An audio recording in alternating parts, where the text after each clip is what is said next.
Private School is a 1983 teen sex comedy movie directed by Noel Black that is frequently forgotten when it comes to 1980s comedy movies, but is worth a look. This film takes place at two Southern California prep schools, Cherryvale Academy for Women and Fremont Academy for Men.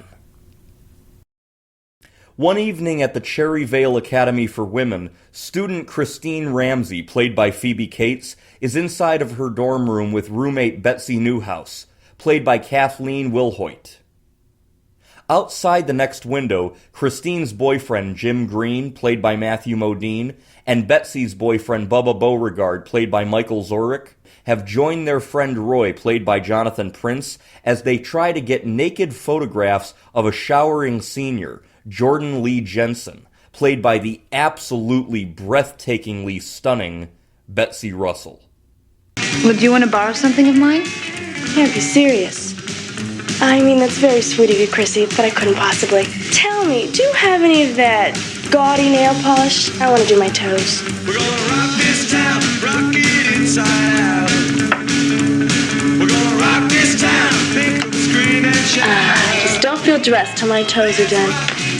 What's this color called? Naked pink.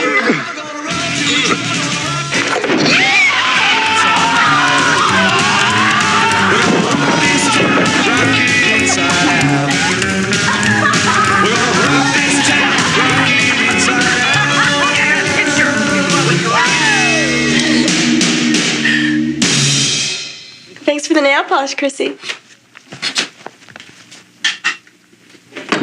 Upon returning to her own dormitory, Jordan tells roommate Rita Flugel, played by Carrie Leiser, of her disdain for Christine.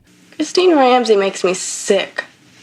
If I have to spend one more night watching her and Jim Green slobber all over each other, I think I'm gonna scream. Sounds like maybe you're a little jealous. Jealous? I could have Jim in a minute. She declares her intention to seduce Jim and end his romance with Christine. The movie becomes a story of different ways that the sexy Jordan tries to steal Jim away from Christine. From trying to seduce him when he and the others sneak into the girls' dorms dressed in drag. Can you see any reason why men wouldn't like my legs?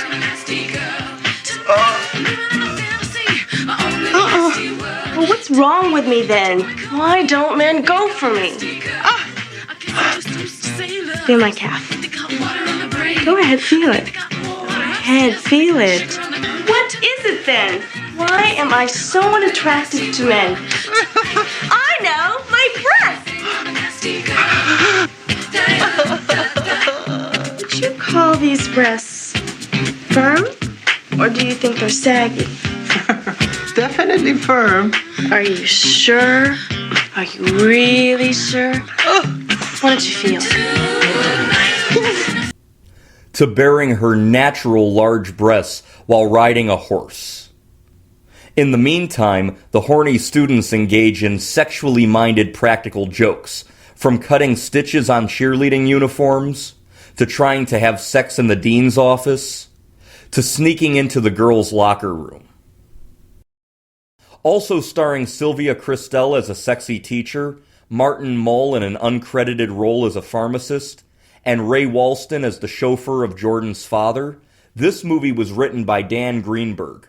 Greenberg had written a novel called Philly in 1969.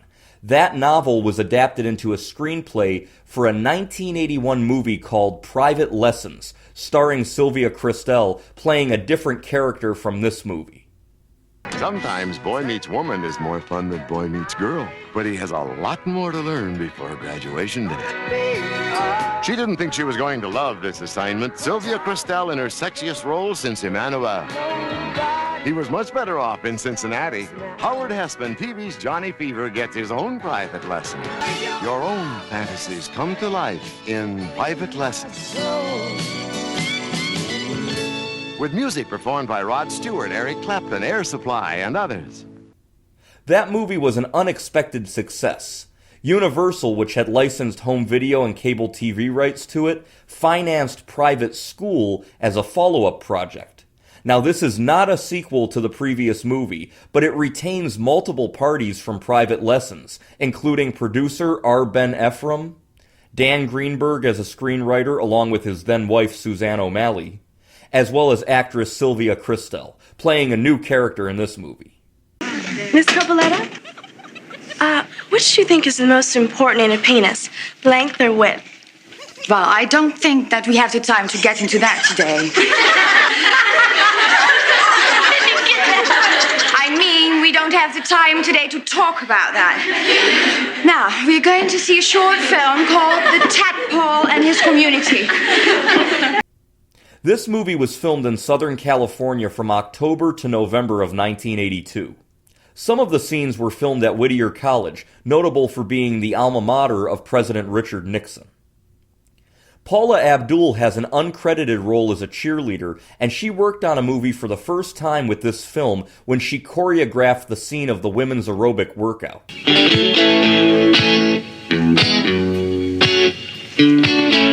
Love is full of intrigue and full of Bogart mystique. The American girl, she's got the promise of the night, the romance in the backseat.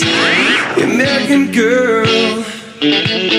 By the end of the decade of the 1980s, Paula Abdul would become a huge global success with several chart-topping hit singles. Straight up now, tell me, do you really want to love me forever? Oh, oh, or am I caught in a hit and run? This movie was filmed right after Fast Times at Ridgemont High had been released and had become a huge box office success.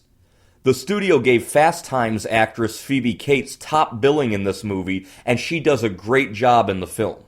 Her Fast Times co-star Ray Walston also has a humorous role, and he stated that he enjoyed doing films like this in the 1980s as a way of being known for more than just My Favorite Martian.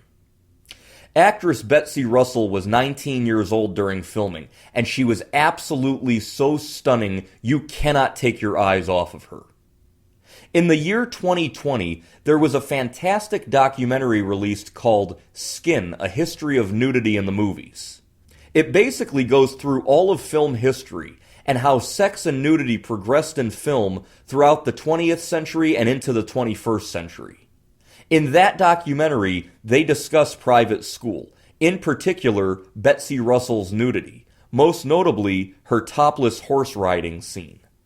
Character Jordan was interested in Matthew Modine's character, so I tried to steal him away from her. The scene of her horseback riding is maybe I don't want to say the high point or the low point, but it's the something point of gratuitous nudity. Surprise! Because not only does she take off her top and ride on the horse, but then they give us a slow motion replay. Well, I said, how about if my helmet falls off and then my hair can blow in the wind in slow motion? And they said, oh, we love it. That's a great idea. When am I ever going to look this good again? Why not have it on film for the rest of time where I can remember, oh my gosh, I looked great and I have no problem with any of it. Honestly, I find it extremely refreshing to see someone who was pleased and happy and willing to show off her incredible natural body without later saying she felt victimized or had regrets. Sadly, it would become all too common in Hollywood by the 2010s to have actresses become regretful about nudity they had done in movies, almost like it shouldn't be seen, almost like it should have never been done. The documentary also notes how much of the outrage at the time used to come from conservative circles, but now comes from liberals. Back then, some of the objections might be more from the right-wing kind of conservative Christian side. Now, the objection might be more from the left, which is, well, if someone's having sex, someone's being exploited. If it weren't for naked people having sex, there'd be no people. I don't think human nature is something to shy away from. And I do believe that the nudity in this film is a very crucial part of the artistic quality of this film. Actress Brink Stevens, best known for her roles in many 1980s horror movies, also appeared uncredited in the film as a student, taking a shower. Naked, of course. There's a boy who's dressed as a girl who's hiding in the sauna, and he's voyeuristically watching all these girls take showers. And in the movie, you see me in the shower a long time. Then you see me in the locker room getting dressed. Then it cuts back and I'm in the shower again. I did so many shower scenes that I always thought of myself as the cleanest actress in Hollywood. The soundtrack to this movie is great, with hit songs including Nasty Girl by Vanity 6, which hit #1 on the Billboard dance charts in 1982, Rock This Town by the Stray Cats, which hit #9 on the Billboard Hot 100 in 1982, and everything from Little Red Riding Hood by Sam the Sham and the Pharaohs, and Da Da Da by the German band Trio. I spent all night in this pigsty with you, drinking aftershave cologne. You're bored about what a big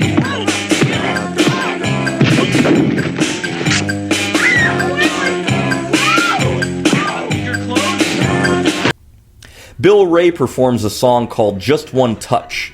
He has a small role as the singer at one of the school dances, and several of singer Rick Springfield's band members play the band on the stage. It's a really good song, and it's played about 10,000 times throughout the movie. Just one touch, and I'm lost inside your love. Just one touch means more than words can say. Phoebe Cates would wind up performing another version of it with Bill Ray, and this version would also play several times in the movie and would become a hit single, in particular in Asia. This movie was heavily market researched to try and ensure that it had the most appeal to teenage audiences. Upon its release into theaters on July 29, 1983, Private School grossed a total of $14 million. Film critic Roger Ebert of the Chicago Sun-Times gave the movie 2 out of 4 stars, saying it was much better than average. This movie came out at the beginning of an early 1980s trend of teen sex comedy films. Animal House in 1978 sort of started the trend, but it was really the 1982 releases of the box office hits Porky's and Fast Times at Ridgemont High that really accelerated the trend. This movie would find success on video rentals, but it would become a very frequent television staple, including on the USA cable networks Up All Night, where it gained a cult following throughout the 1990s. So it's last night, and what better place to begin than at Private School? Yes, Cherryvale Academy for Girls has it all. There's the good girl, Phoebe Cates. Jordan, the naughty girl. And of course, the guys from the all-boys school. Matthew Modine is the nice guy, in love with the good girl, and tempted by the naughty one. Bubba is the curious guy. And I'm Rhonda Shear, and I'll be helping you make sense of it all on USA Up All Night. When I was an adolescent young teen, around the year 2000, I had heard about Private School. I had heard that if you're looking for a funny comedy movie with a lot of hot naked chicks, this is the movie to watch. Around that time of Y2K, I watched Porky's. I watched Fast Times at Ridgemont High. I never watched Private School. It was right there on the movie store rack next to the other two. I just never saw it. 2 decades would pass until I finally watched this movie during the COVID pandemic year in May of 2020. I loved it, and it fills me with nostalgia for that awesome 1980s feel, whether it's the carefree comedy, the carefree nudity, or the rockin' soundtrack. Matthew Modine is great as always, and Phoebe Cates is wonderful. But most people who see it would probably agree with me. This is really Betsy Russell's movie. She just steals the show. Betsy Russell would find further fame in the late 2000s and the 2010s playing the wife of the killer Jigsaw in the Saw horror film series. If you enjoy funny sex comedy movies like Porky's and Fast Times at Ridgemont High, or if you're in the mood to see really good-looking naked women on screen, then I highly recommend Private School. Just